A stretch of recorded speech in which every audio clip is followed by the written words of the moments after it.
marka ugu horeysa marka horeysa oo mahadceliyo runtii gudoomiye mahad qaariib qorqoor saaxiibkaya gudoomiyaha baa kaaga mahadcelinaya runtii farxad bay inay tahay dadka dhowrka saaxiibadii oo weliba aad aan u jeclahay oo madaxa ii saaran waayo markaan baa kaaga mahadcelinaya farxad bay tahay adiga iyo tiimka dhanba runtii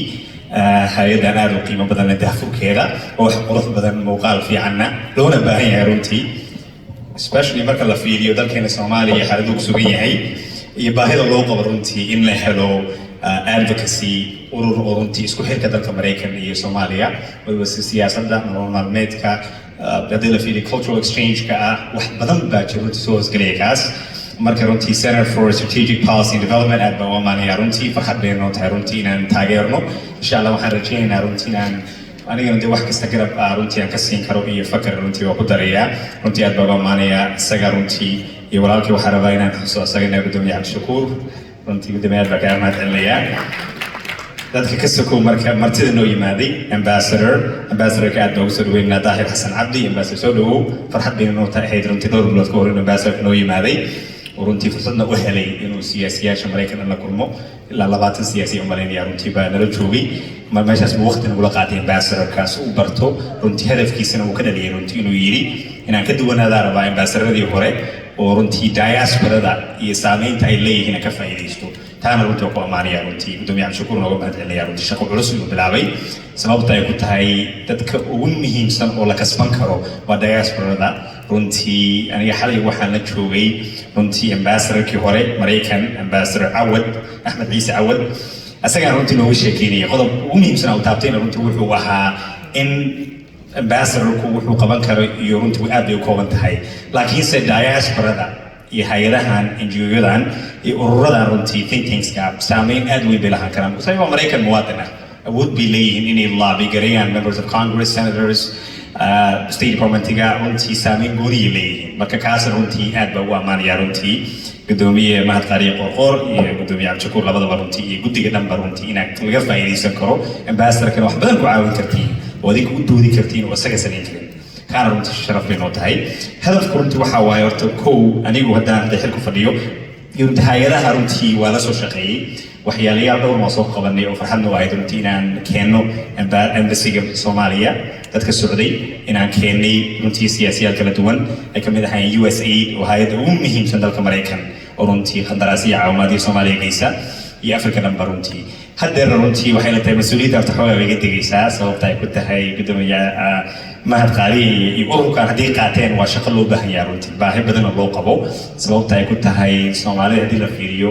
aad waxa u badan NGO-yada oo local-ka ba aad noogu badan which is waa loo baahan yahay runtii xaaladaha local-ka qabtaan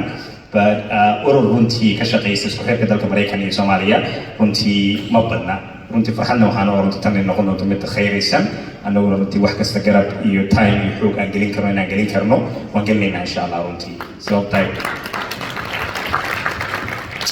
Soomaaliya runtii baahiyo badan bay qabaan runtii qodobada aad loo taabto waxaa ka mid ah caafimaadka iyo isku xirka but also inuu advocate gareeyo especially hay-adaha waaweyn oo Soomaaliya ka shaqeeya inay ogaadaan baahiyooyinkeena hoose aniga dhowr jeer baan la kulmay USAID for example USAID waa hay-adda ugu muhiimsan runtii in waxyaalayaasha runtii oo muhiim ah oo hay-adan rajaynayna ka shaqeysa waxaa waaye dadkeena annaga og baahiyooyinkooda local-ka annagaana weligeenba fahansan annagu markaynaan advocacy noqon kartiin inaan fakaro ku siyaarin kartiin baahiyooyinka deegaanada kala duwan Soomaaliya iyo dowladda Soomaaliya federaalka waxtaa runtii marka runtii fursad qaaliya waaye kaas ayaan la fududaysanayna waxaan rajaynayaa runtii wax kasta oo garab iyo time iyo xoog ku sii karna inaan ku siino sababta ay ku tahay anigoo kale waxaan samayn karo way kooban tahay xildhibaan gobolka fadhiya baan ahay arrimaha dibaddana kama shaqeyno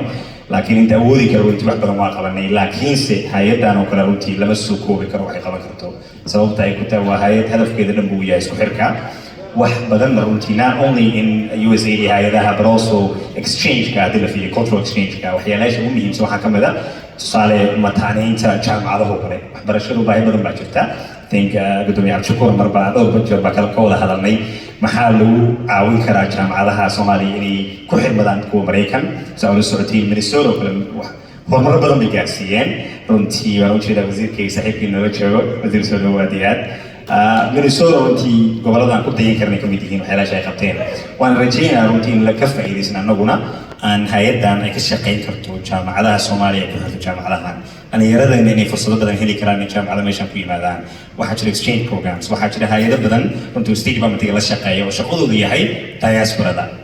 قرب شوك تهاي لها think things كنا لا شقة kuwaasoo kale ugu muhiimsan waa runtii loo baahan yahay in time la geliyo sababta ay ku tahay suu gudoomiye mahad u sheegay runtii image-na laga haystaa xun markaana kulligeenba ambassadors baan nahay dalka Soomaaliya matalaya